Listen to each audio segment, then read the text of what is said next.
निठारी एक विकसित शहर का हिस्सा था। नोएडा, जहां ऊंची ऊंची दीवारों के पीछे सजावटी घर थे, जहां सड़कों पर स्ट्रीट लाइट जलती थी, जहां लोग यह मानकर सोते थे कि सभ्यता उन्हें सुरक्षित बनाती है। लेकिन इतिहास गवाह है कि सभ्यता हमेशा सुरक्षा की गारंटी नहीं होती। इसी निठारी में कुछ सालों के भीतर बच्चे गायब होने लगे, बिना शोर, बिना संघर्ष, बिना किसी को एहसास दिलाए कि कुछ बहुत गलत हो रहा है।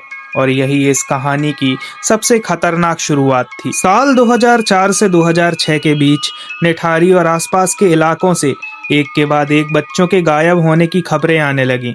कोई बच्चा दूध लेने के लिए घर से निकला था, कोई मंदिर के बाहर खेल रहा था, कोई स्कूल से लौटते वक्त ही रास्ते में खो गया। पर हर बार स्थिति लगभग एक जैसी थी। कोई प्रत्यक्ष गवाह नहीं, कोई स्पष्ट सुराग नहीं। शुरुआत में इसे साधारण गुमशुदगी माना गया। कुछ लोगों ने तो यह भी सोचा कि शायद बच्चा कहीं चला गया होगा, शायद लौट आएगा। लेकिन जब एक ही इलाके से लगातार लोग गायब होने लगे, तो यह साफ हो गया कि यह महज संयोग नहीं है। यह कुछ ऐसा घट रहा है जो दिखाई दे ही नहीं रहा। 29 दिसंबर 2006 एक पिता अपनी बेटी की तलाश करते हुए सेक्टर 31 के नाले तक पहुंचा।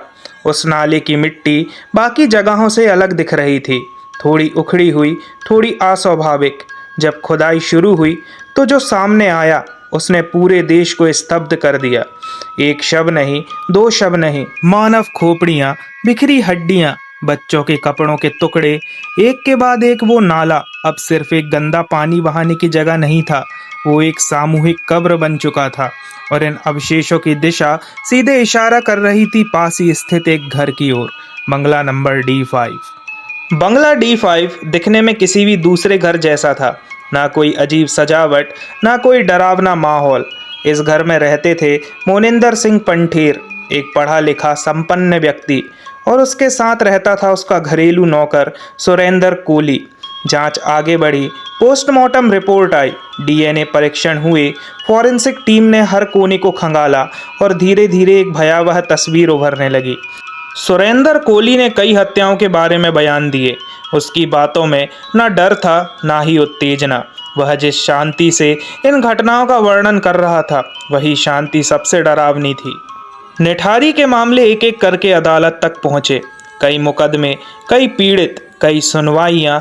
कुछ मामलों में मृत्यु दंड सुनाया गया, कुछ में उम्र कैद। लेकिन समय के साथ कानूनी प्रक्रियाओं ने मामले की परतें खोलनी शुरू की। कबूलनामे की वैधता पर सवाल उठे, सबूतों की मजबूती पर बहस हुई।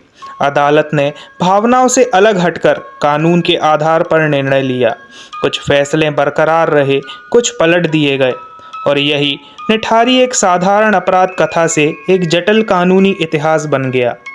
निठारी किसी एक व्यक्ति की कहानी नहीं है, यह उन सवालों की कहानी है जिनके जवाब स्पष्ट नहीं हैं।